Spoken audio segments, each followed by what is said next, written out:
John, there's the border security fight, but Speaker Johnson also said that he doesn't want to move forward on Ukraine funding because the administration has not provided a clear enough roadmap for how Ukraine wins this conflict using all of this U.S. assistance.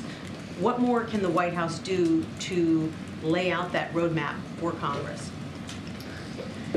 I lost count of the number of briefings that we provided to members of Congress in a classified and unclassified setting about what we're doing to support Ukraine and what Ukraine's ultimate goals and strategy are. It's their war. They get to decide what victory looks like. They get to decide what plans they execute. They get to decide what targets they hit. They get to decide where they put their troops on the battlefront. But let me put it clearly. We want Ukraine to be whole and free. We want their internationally recognized borders to be respected by everyone, including especially Russia and Mr. Putin. There shouldn't be a single Russian boot on Ukrainian soil. We've been clear about that. Number two, as Ukraine continues to fight for that outcome, we're going to do everything we can to make sure they've got the tools and the capabilities to do that. And that assistance has been evolving over time. I have been talking about this myself from two different podiums now.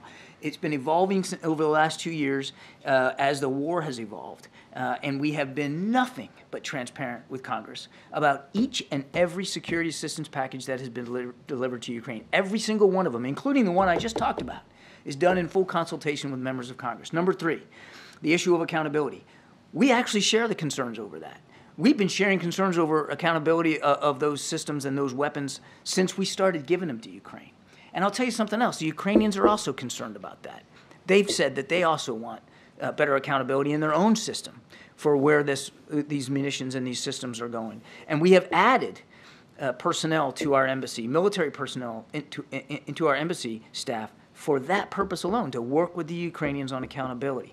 The last thing I'll say on this is it's a war. And if you think you can count where every single artillery shell is going and every single bullet that's fired, then you're dreaming. It's a war. It's combat. Now, we're doing the best we can to account for the aid we're giving them and how they're using it.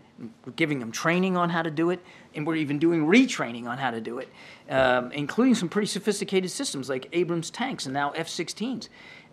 So we all take that seriously. But it is a war. And it is a war that we are committed to seeing Ukraine win. But is it possible to be more specific with Congress, not just about Ukraine's desire to win, its drive to win, but also specifically how it's going to get past the stalemate that it finds itself in now? Again, Nancy, we have, I don't know how many briefings that we have done on Capitol Hill, again, in classified settings, and we'll keep doing that.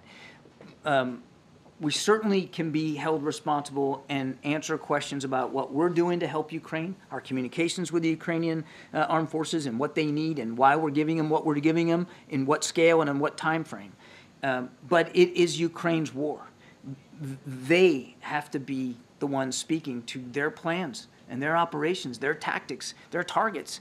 And, you know, Congress has also heard multiple times from President Zelensky.